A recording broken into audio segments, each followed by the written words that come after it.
Hello. So tonight's episode of Rising Vibes, the guest will be tuned by Hawk.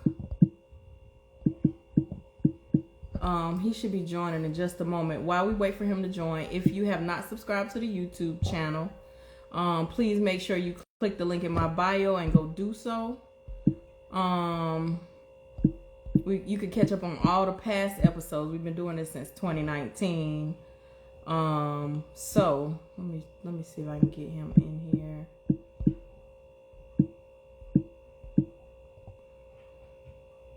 All right, so let's just pray that it works this time.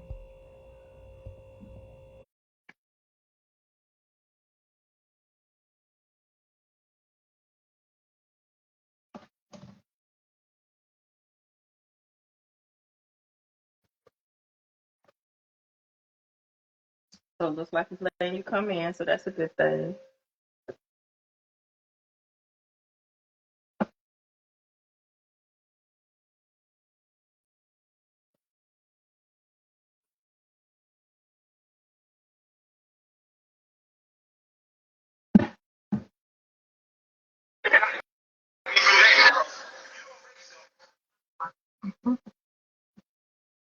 All right, so it's still saying that it's waiting for you.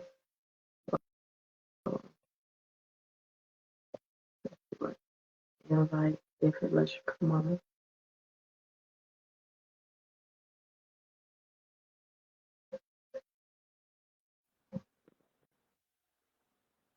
All right, so you can see me now? You know what? We're just gonna improvise. We're just gonna keep it pushing. How about that?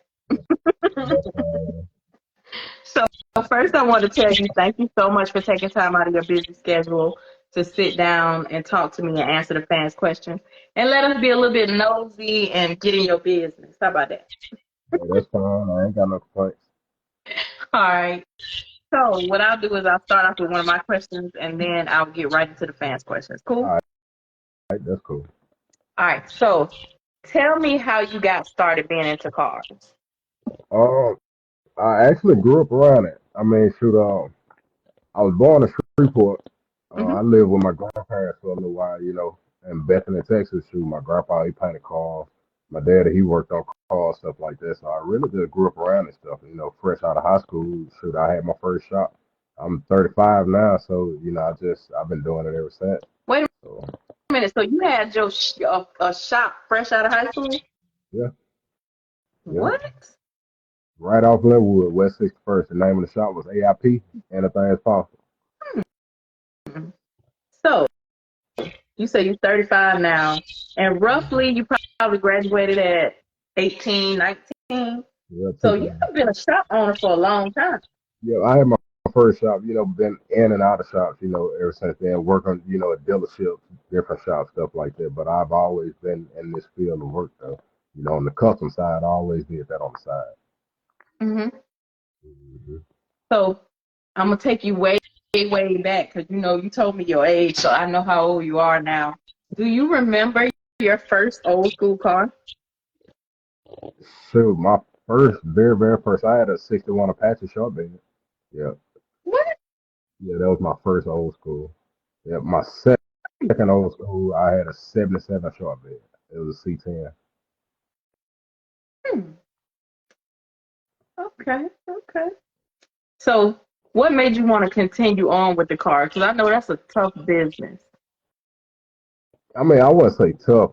It's more of just dealing with people, dealing with people and having patience, you know, especially when you're dealing with people that's constantly getting fucked over by other people. You have to have patience with them also, you That's know. true. Yeah. Now I will say this. I do understand that, some people get screwed over by shops or what have you. But I say this, being that I've worked at a shop and seen these things firsthand, I know sometimes people don't be telling the truth. No, you honestly, like I tell everybody, I just from the first 5 minutes of me talking to you, I can damn near tell if I want to take you on of a customer or whatever the case might be. Some people, it's three sides to every story, Right. so A lot of people be lying. I mean, then you find this out, find that out, which is none of my business, but stuff find its way through the grapevine anyway. Hmm. So what's been one of the roughest parts about not only just being a shop owner, but being an African American shop owner? Going behind other folks' work. To be honest with you, I mean, but so far as being an African American, I mean, I don't have any, type of, racial issues and nothing like that. I mean, at most of the shops I worked at, I was the only black person. I mean, I know how to get along with everybody. What? Yeah. Wait a minute. I, Louisiana, y'all, I feel like y'all predominantly African American though. Well, you got Shreveport and you got Bossier. Most of my Mhm. jobs were in Bossier. That's predominantly, white people. Shreveport is. But I mean, I say it's 50-50. But at the end of the day, the jobs that I worked in, I was the only black person working, and I think I was the only one doing all the work too. But I'll tell you this though, the times that I have been to Louisiana, I okay, so if it's anybody on here that's from Louisiana, please don't take this the wrong way. What But what part of Louisiana?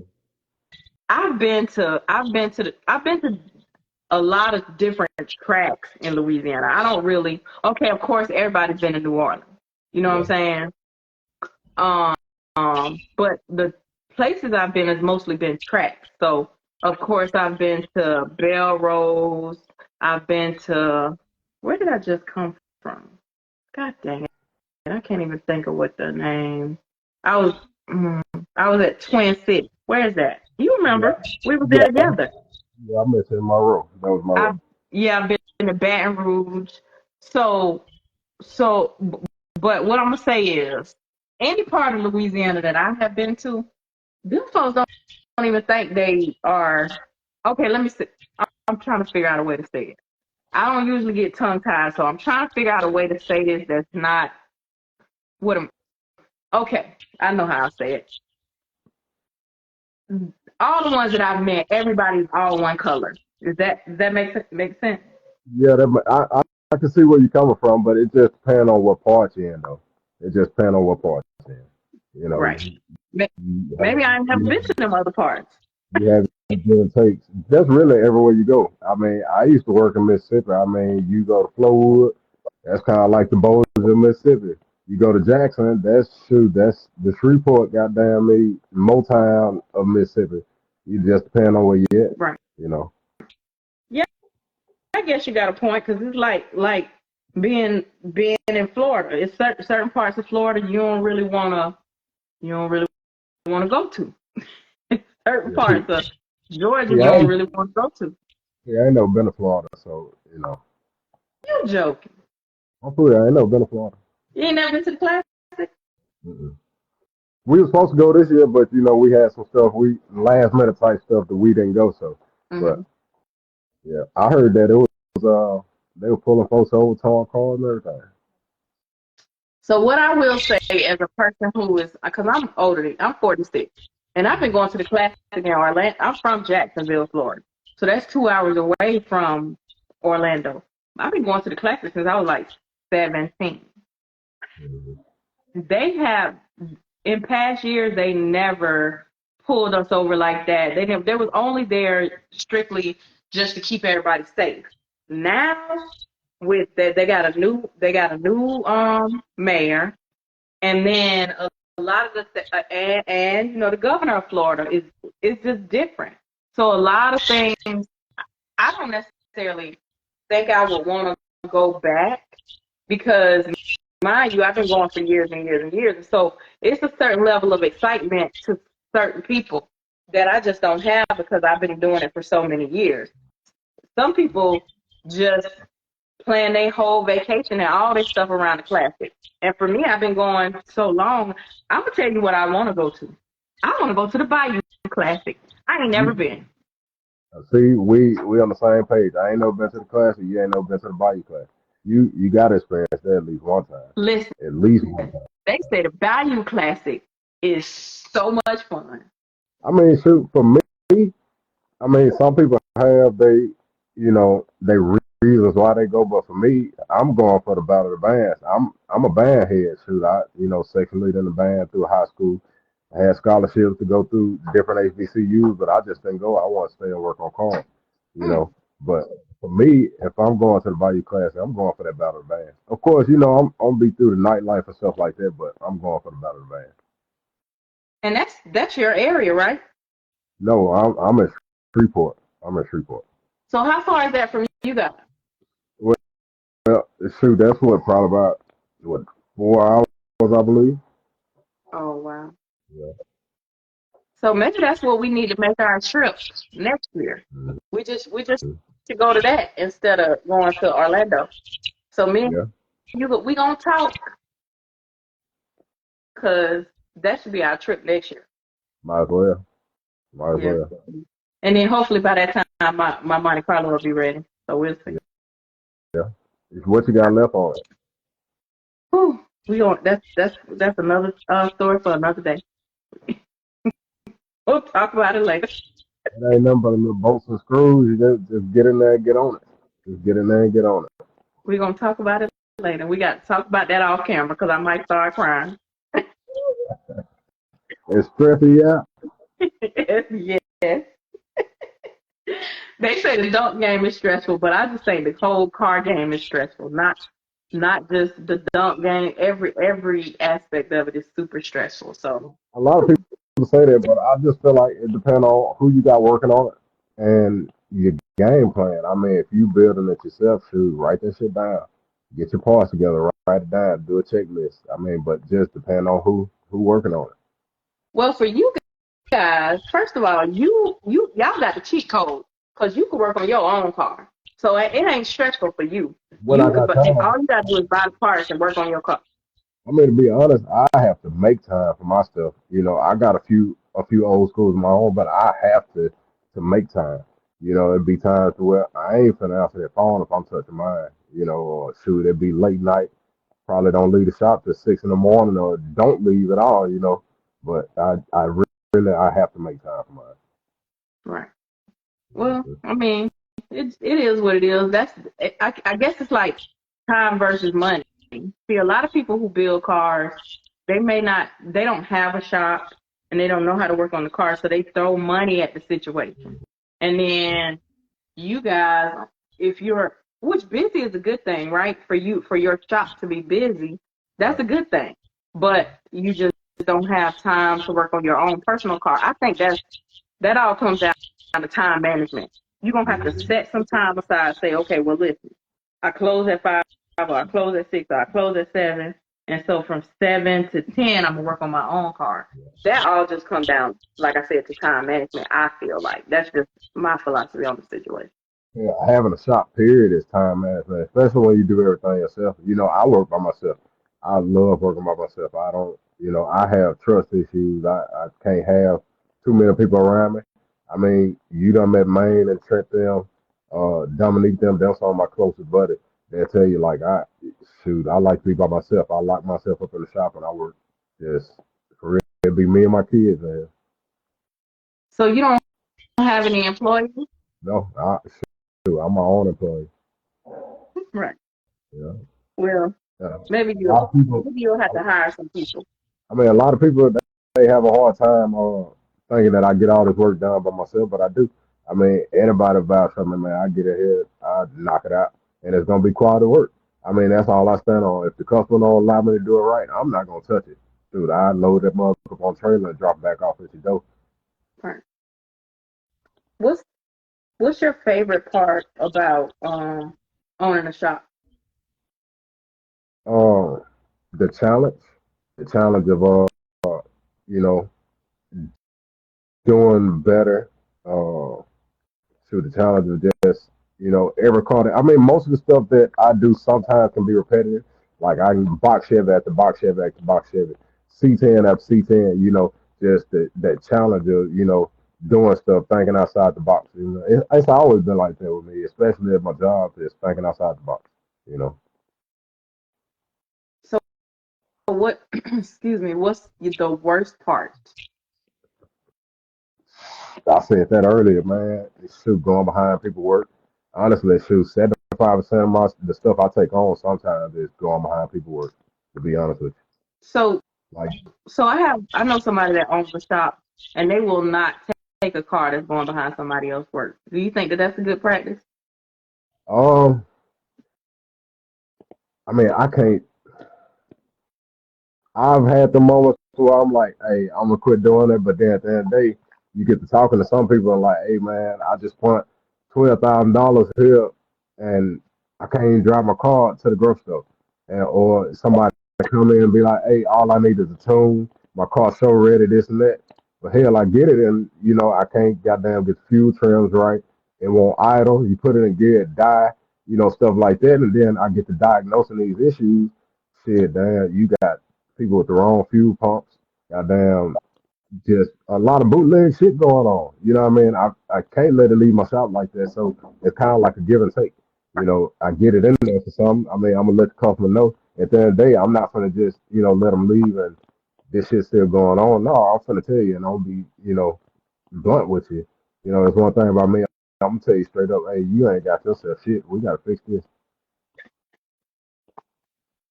That's what you tell them. Hey, it's been a lot of people. Hey, they come in. Hey, man, hey, I got this. I spent X amount of dollars. Hey, you get up under that damn fuel line, hose clamps everywhere. I mean, I don't use nothing but AM fitness things like that.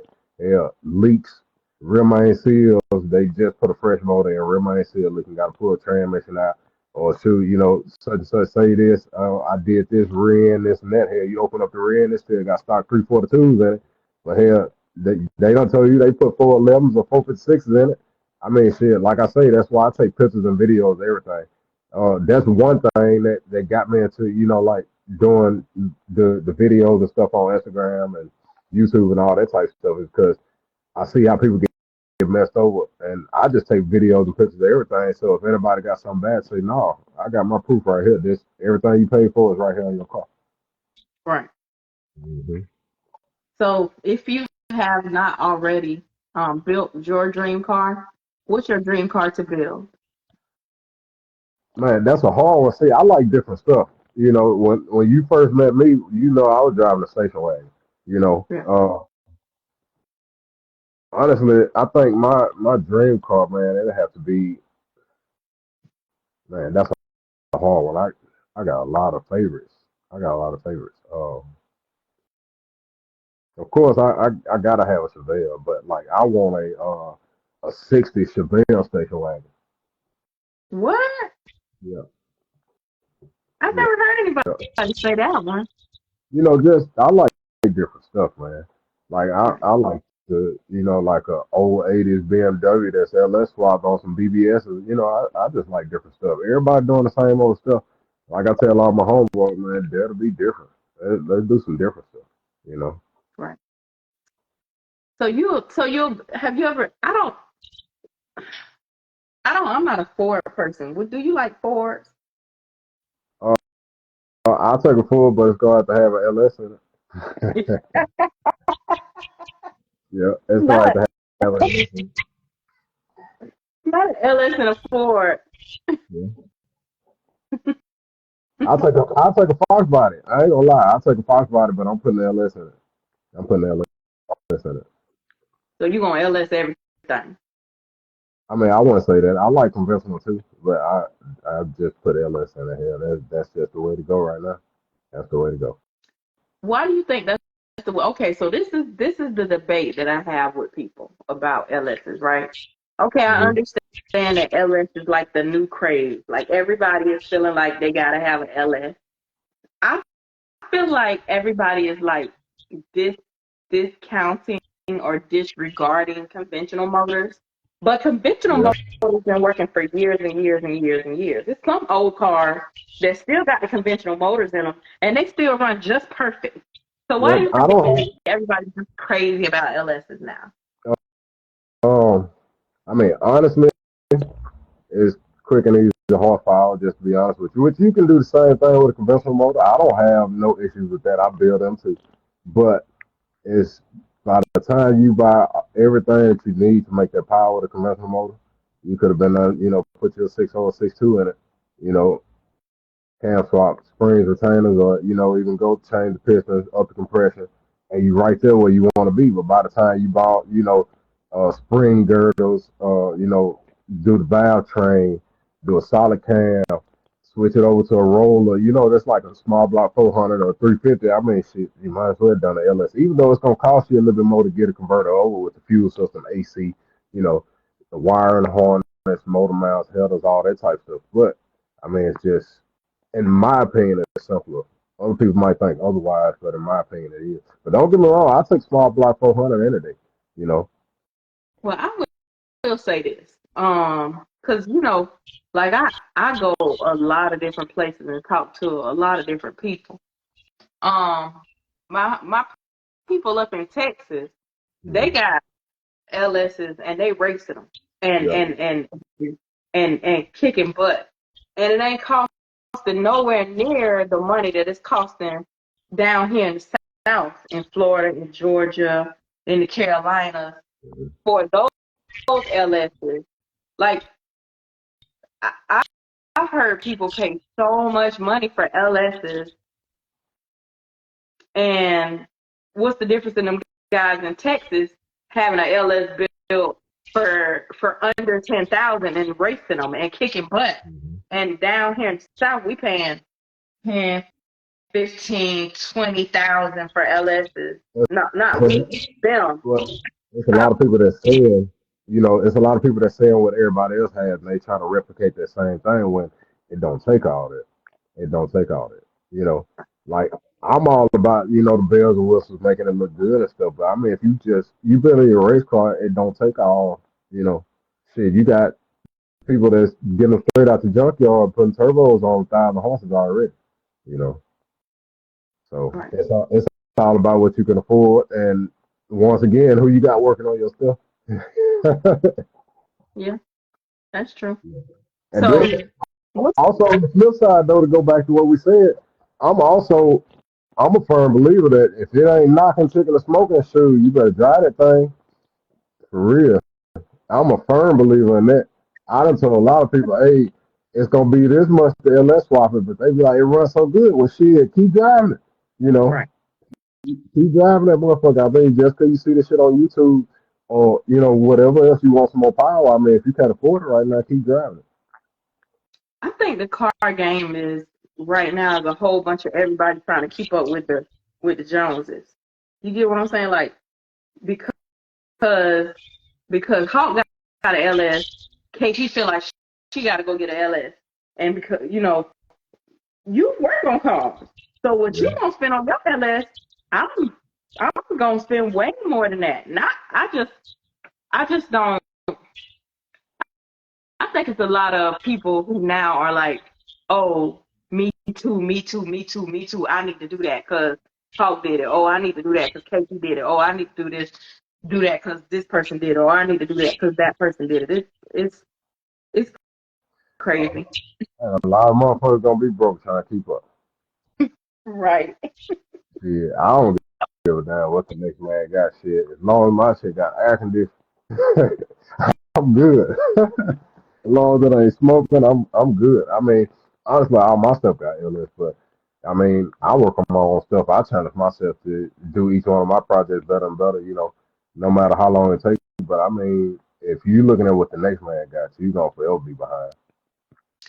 I think that's what the car game has been reduced to, though. If you ask me, in my personal opinion, the car game has seriously been reduced to everybody wants to just keep up with this person or keep up with that person. I don't really feel like it's any. Have Savage said it on car purists. It's a few of us still left. Cause me, Yeah. I'm gonna do what I'm gonna do with my car. I'm not gonna build what you want me to build. Like you couldn't come tell me, oh well, KP, I think you need a 6.0 with a whoop whoop whoop whoop. I'm gonna say, how? That's fine.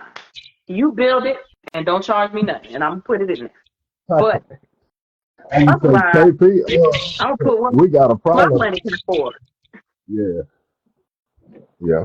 I mean, I remember back in the day, shit, people used to come to Costco prime down, and what happened? Right. You know, you didn't have people. Well, shit, it's always been people talking shit. It's always been people being messy, you know, about other folks' cars. But I've never been a part of the in crowd. I never wanted to be a part of the in crowd. So all that messy shit that, you know, people talking about folks' cars.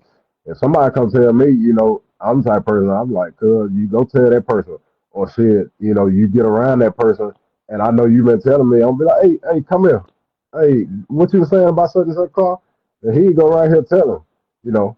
I learned that from my buddy Maine. You know, he gonna set that shit up. You ain't gonna talk about, you know, behind nobody back and, you know, but just that messy shit, I mean, that's your car.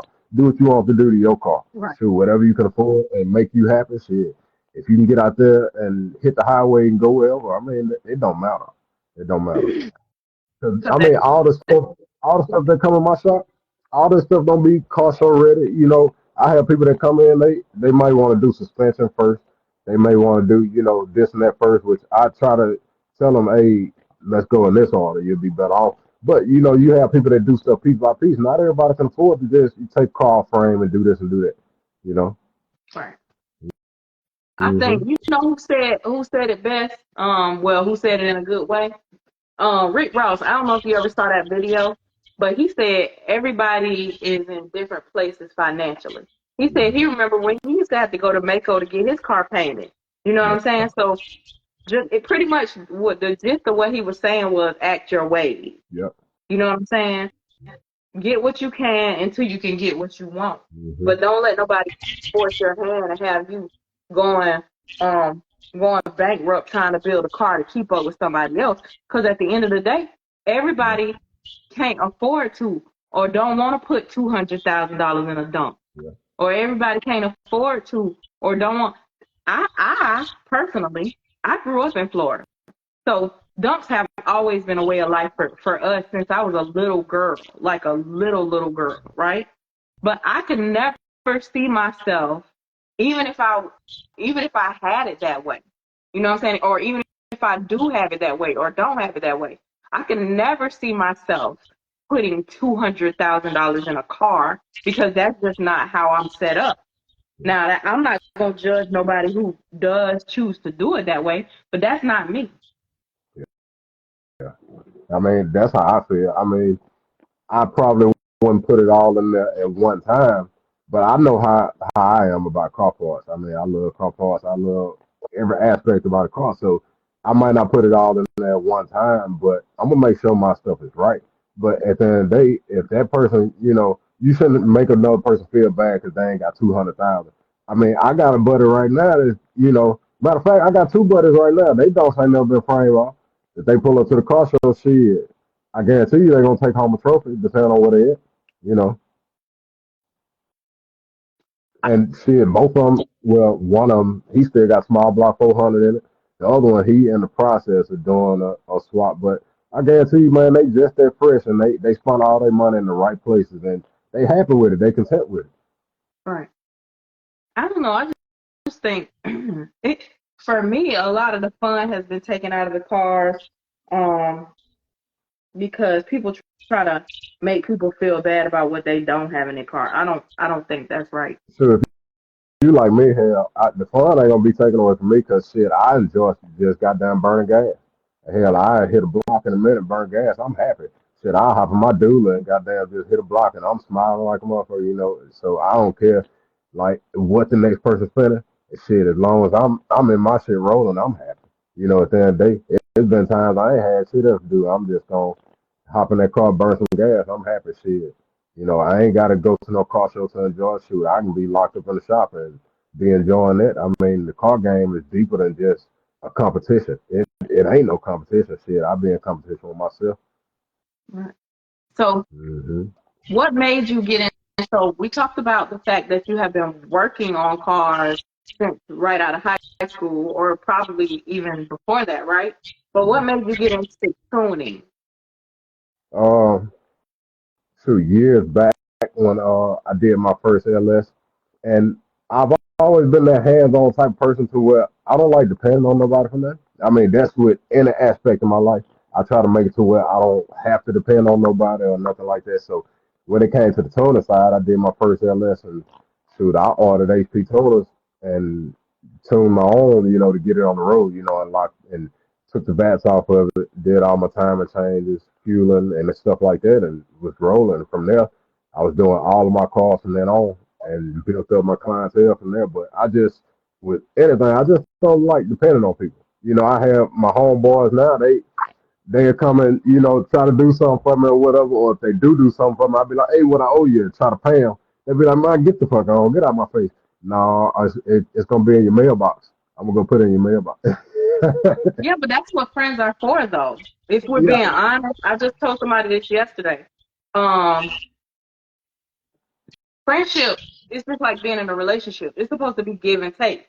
It's not like Hawk always doing for me yeah. or I'm always doing for Hawk. We're doing for each other, and that's what friendship should be. And Mm-hmm. so I'm gonna tell you, like one of my really, really good friends told me, right? And I usually don't talk religion on the show, but I'm gonna just say this. She told me she said you can't ask God to bless you and then tell him how to send the blessing. Right. So you asking God to bless you, then when he send the blessing in the form of one of your homeboys or one of your homegirls, you turn down the blessing. Yeah, you're right. That's something over the years I had to learn, That didn't because, make sense. can you hear me?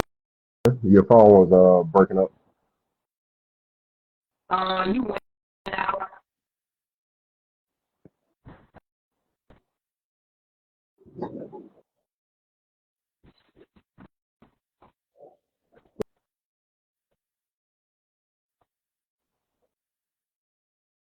I don't know what's happening because I can. Did you get a call or something?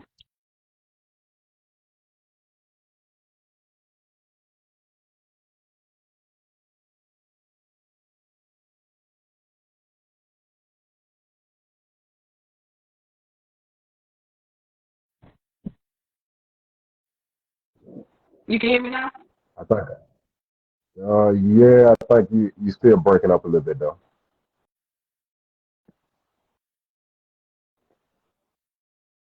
Can you hear me now? Yeah.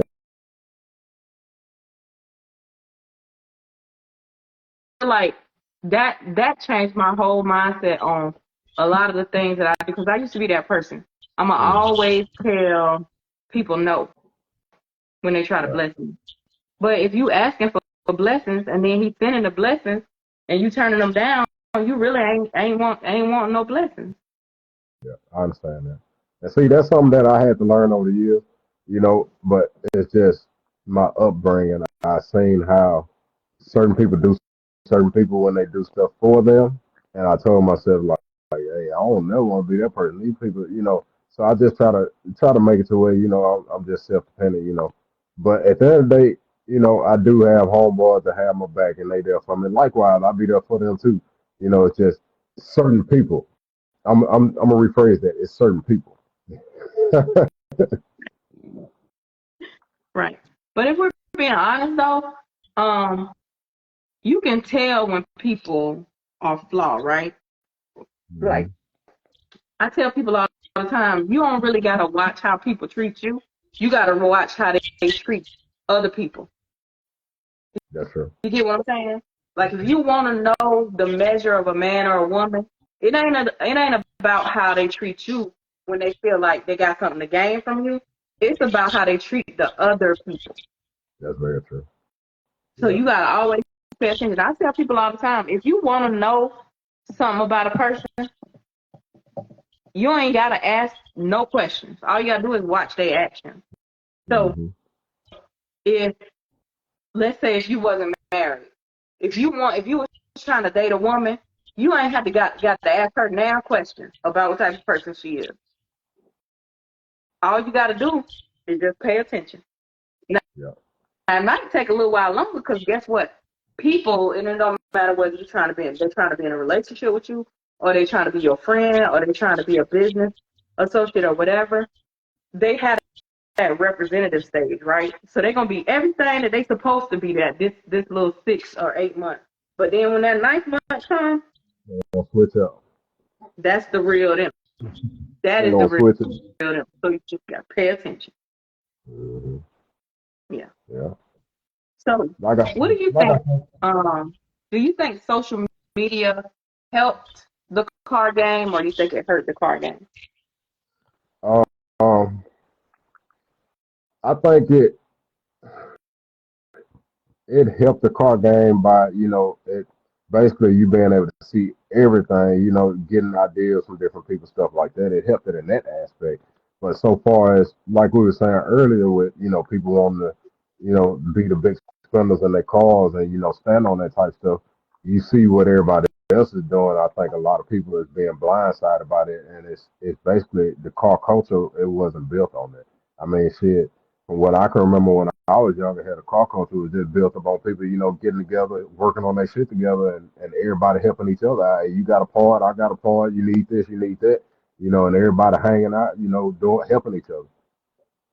Right. Do you wish we could go back to how it was in the old days? Shit, I mean, everything gonna evolve. So I mean, it's kind of like I wish we can go back, but we can't. Yeah, everything gonna evolve. So you just gotta roll with it, you know. And like I I say, don't know if I miss too. the old days. I mean, I do too, but hell, we gotta keep pushing it. Hell, the only way we gonna get that, we ain't gonna get that back.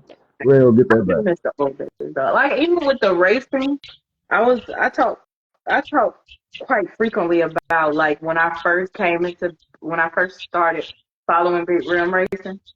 Yeah. Um, it's nothing. It's like you remember when we was little, the first day of school, how like on one side of the bed, I slept on this side of the bed, and my new outfit was on that other side of the bed with the Mm-hmm. shoes. I Shit, used to like that before I was gonna go to the track. I Now, remember in high school, hell, I used to sleep in my room. My first set of rails, shit, I had them bitches stacked up in the room. On everything. Hey, real though. I remember I got my first set of rims. I bought them from my buddy Lance. Matter of fact, he was a senior, I was a junior, and they was a set of 24s. I bought them from him. Hell, I had saved up a little bit more. I ain't had no lug nuts. Shit, man, I saved up, got some lug nuts. Man, I was sleeping in that room playing the PlayStation, looking at the rims every night. God damn, I can't wait to put these motherfuckers on. On everything. For real. it was the good old days though. Yeah, I think I was what? I think I was 16 going on 17. Right. Mm-hmm. That was Yeah. your first set of rims. Mm-hmm. 24 was What my kind first were set. they? Oh, there was some NS racing. There was like some 5 spoke. Now see, I'm gonna go back. Like my very first car, I had a '99 Grand Am, and I was the first one down front wheel drive car on some big wheels. And them I was tucking everything, rolling, man. Hey, those my first set of wheels. I was happy. You couldn't tell me nothing. For real. Oh man, that you know what? Though the thing about that is you will never get that feeling back. Mm-hmm. You will Yeah. never get that feeling back ever again. And I think it's kind. I feel like I've never done crack, so I don't know. But I I think it's like I'm always chasing that high. See, I don't know about nobody else, but like the best feeling for me is when I got my first sound system. I had two JLW3s, but I ain't know how to act. I didn't know. I used to come late to school on purpose. That man, I went to Hunter High School. Man, people tell you I used to come late to school on purpose. Music loud. My first class is right there by the band room anyway. Shoot, I used to come to school late on purpose, just had them up, rattling the windows and everything. But ain't nothing like that feeling. You get your first system, shit. That that music though. See, one thing about it, I like doing every aspect of the car, but that music though, it's I gotta have that music. Gotta have that music. I'm a big audio file. Got to. Do you install audio as well? Yeah. So you do. So what don't you do? You do everything when it comes to the cars. Everything except for paint body and interior, I don't do that. I don't do no. See, my grandpa, he painted the car. I'm not doing no paint body, no interior. I don't know how to sew. Mm-mm. So But Do when you it have comes, somebody you partner with on the paint and body and interior? I wouldn't say partner, but I mean, I got some people that, close around the way, like close to my shop that, hey, I send them business all day, every day. Like, guy who painted most of my cars, I send stuff over there. Somebody, hey, you need some material done? Hey, go to Black around the corner. Shoot, so Right. I'm the type of person, if you do good work, I'm going to, hey, send them over there. Now, you know, if it's something you've been fucking people over, I'll be like, hey, I don't know. Sure, you might want to go elsewhere. You know what's crazy though? I used to be the type of person um that would recommend shops or recommend places. But now I done got, I won't say scared.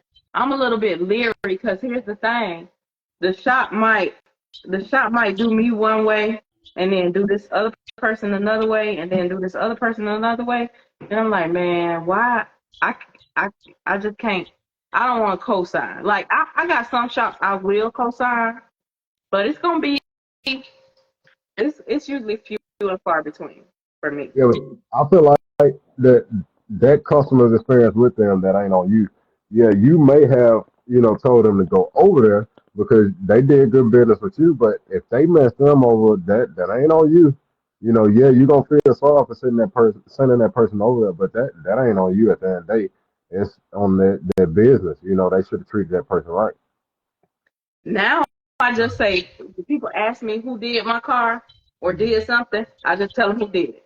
Yeah. I ain't saying I'm sending you. I don't. This ain't the talk that I have with them, but this is what I'm saying in my head. I ain't saying I'm sending you. So if you ask me who tuned my car and I say Hawk, I ain't saying I'm sending you to Hawk, but I'm Mhm. telling you Hawk tuned my car. Yeah. I mean, at the end of the day, like I try to uplift people. I try to send people business. Put people in the door.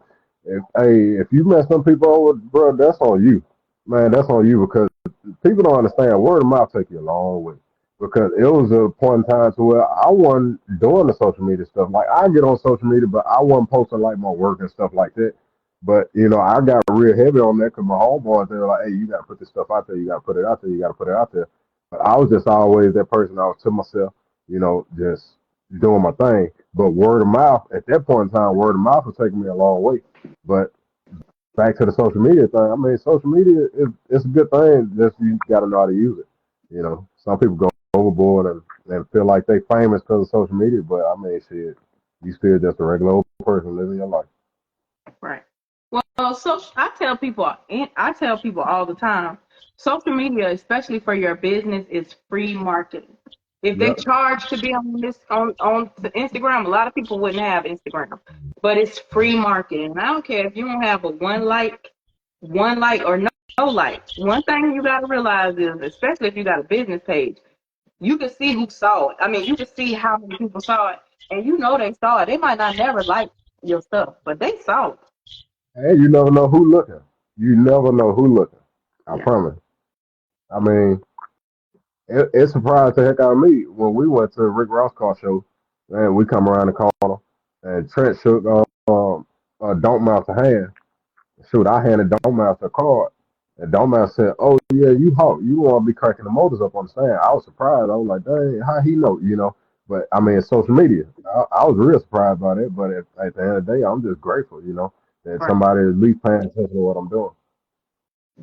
Well, that's a good that's a good that's a good thing to know that you never know who's watching, Mm-hmm. because that is why doing right by people and doing the right thing and just staying in your lane and running your program Yeah, will take you a long way, and yeah.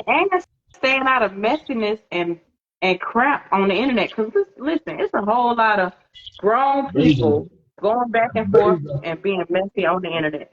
Like you said what I was thinking. I promise to God, yeah, staying out of mess and drama. I mean, because best believe, like, I don't fuck people over. I do right by everybody, but you going to have people who ain't never dealt with me, who ain't never came and spent no money. Or you don't have people that's, probably called and got an estimate from me and they go behind your back, oh, Hawk too high, or Hawk will mess you up. Hawk don't know what he's doing. These people ain't never dealt with me before to be saying that. So, I mean, just the real people know, hey, Hawk about his business, at the end of the day. So whatever you say, they gonna ask you, hey, have you ever even went over there and talked to the man? Have you ever worked on your car? You know, Right. yeah, word of mouth And definitely. not only that, at the end of the day, what you said something, they might only just got an estimate. They wasn't never gonna come to you anyway. Yep, yep. At the end of the day, shoot, man, I know for a fact I done had people call me and they were probably huddled up on speakerphone just to see what I was gonna say. I mean, I don't care at the end of the day. I'm just gonna stand on it. Same thing I'm gonna say over that phone. I'm gonna say to your face. You know. That's the ones that be calling you and they ask you how much is this. You got to say, "Oh, it's gonna be 75,000." Hey, I need 100,000 on everything. And they're the ones you got to run off. I need 100,000. Yep. So, without you don't have to say any names, but what's like a horror story that you have had with a customer? Mm. Oh man, hey, everything all good now. He know who he is. I ain't gonna say no names. Everything good now. We got the business clear. But after I got his car ready, he went live on me. You know, he went live and say, yeah, hawk this, hawk that, hawking this, and you know, the whole thing, you know, it was basically just for publicity on his end. But at the end of the day, we got the business clear. We took care of it. And right now, shit, that one car that I built is tearing ass up all through Shreveport Bossier. You know what I mean? At the end of the day, you know, so it was kind of like a gift and a curse at first, but he know who he is. We cool. We good now. You know. Yeah. Matter of fact, he called me the other day. But well, I know y'all cool, but well, let's not talk about that situation. But what I absolutely don't like about social media is a lie will go really, really far, Oh right? yeah, definitely, But then the definitely. truth, like say for instance, I say, well, Hulk did this to my car, he didn't do this, or he did that, and I get all on social media and I spray it, right? And then you make it right. That bad news gonna travel way further than even if I get back on social media and be like, oh well, Hulk straightened me out. He did. Maybe I was upset. Maybe I embellished a little bit. He done straightened me out. That's Yeah. not Yeah. gonna go as far as you can hear me now. Yeah, I can hear you now. That's not gonna go. Maybe I embellished a little bit, or maybe I said some things out of anger. That's not gonna go as far as that bad news or me trying to slander your name. Hmm. Yeah. I mean, at the end of the day, when that certain situation happened, I mean, to be honest with you, I didn't respond. There was a whole bunch of stuff that I could have done, you know, to retaliate. But I just know my clientele and the people that know me, they know that, hey, at the end of the day, how gonna keep it 100? I mean, I don't have to respond to that type of negative energy because that's really the only person that was doing it at that time. You know, so my business gonna keep going regardless. I mean, shit, you have people that's unhappy with goddamn me, the Taco Bell getting their damn order wrong late night at drive through. But shit, that ain't gonna stop that next person who drive through from coming, you know. So at the end of the day, I ain't gonna respond to it. Now, you know, if you get disrespectful and do certain stuff like, you know, talk about my wife, my kids, my family or something like that, yeah, I gotta see you. Right.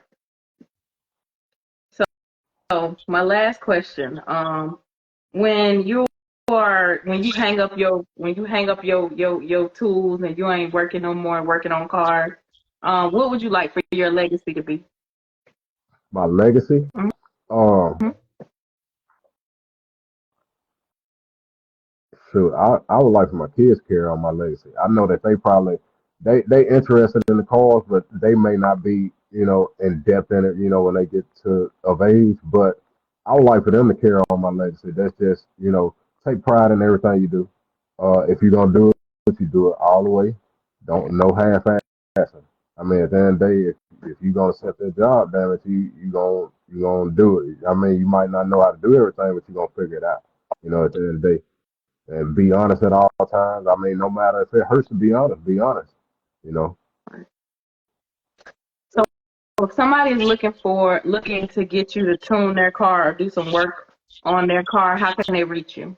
I mean, of course, Instagram, which on Instagram or my email, which is in my bio. Of course, I don't get back to people right off because I have a million plus messages, requests, and stuff like that. That's my number right there. I don't know if y'all can see it behind me. That's my number right there. You can hit me up on TikTok, Instagram, or Facebook. And my email is tunebahawk@gmail.com. So, I mean, feel free to hit me Oh, up. I I might not. appreciate you sitting down because I know you're busy. Hmm. Um, because you're a one-man band over there, so I appreciate you sitting down, let me pick your brain and ask you the questions and just getting a little bit of insight from your way. And you know what? Let me tell you this. I, people come to me all the time and ask about getting their cars tuned. So I'm gonna keep you in my back pocket just so you know Same that way when here. I people know. come, Yeah, same way say it here. I again. know you on them G body parts and stuff like that. I'm gonna be sending them your way. I know a few people need some parts right now.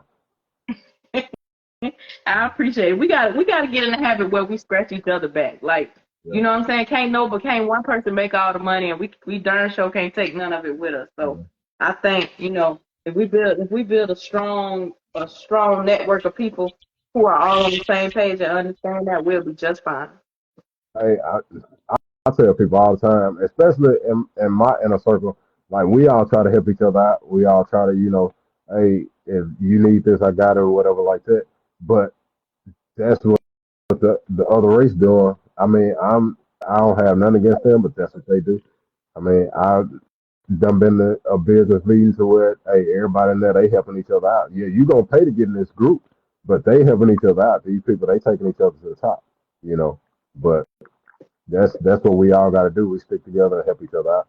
It's a lot of people that's in competition, and that's one thing I can't stand about the car game. Just the competition side. Yeah, of course, on the racing side, yeah, it's a competition, but when it comes to the lifestyle of the car, man, be in competition with yourself.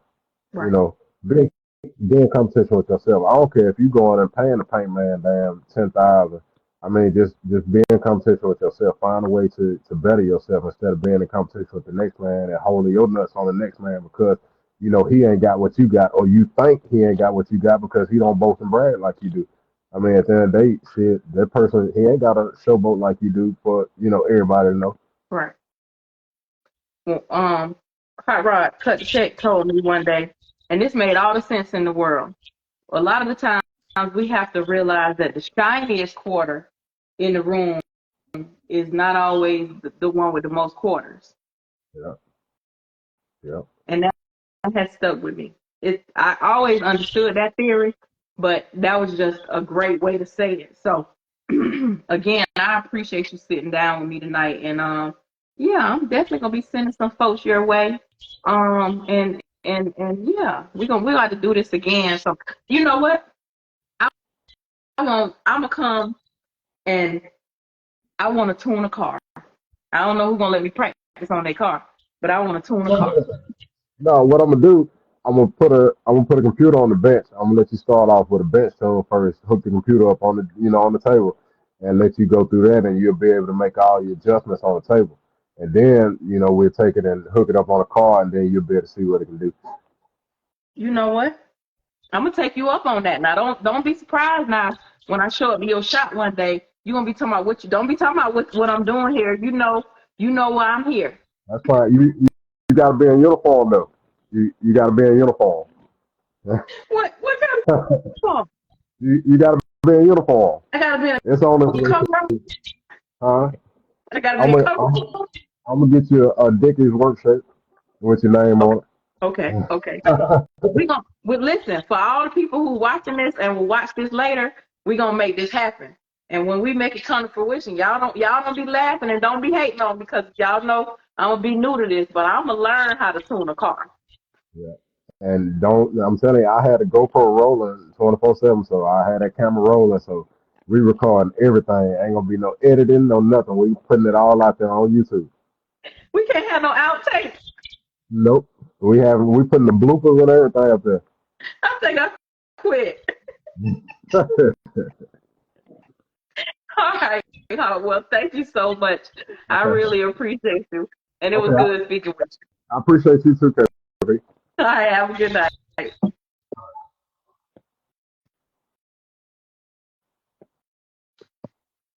So if you guys missed any of today's episode of Rise and Vibes, make sure you catch the replay on on YouTube. And thank you guys for tuning in to tonight's episode of Rise and Vibes. Have a good night.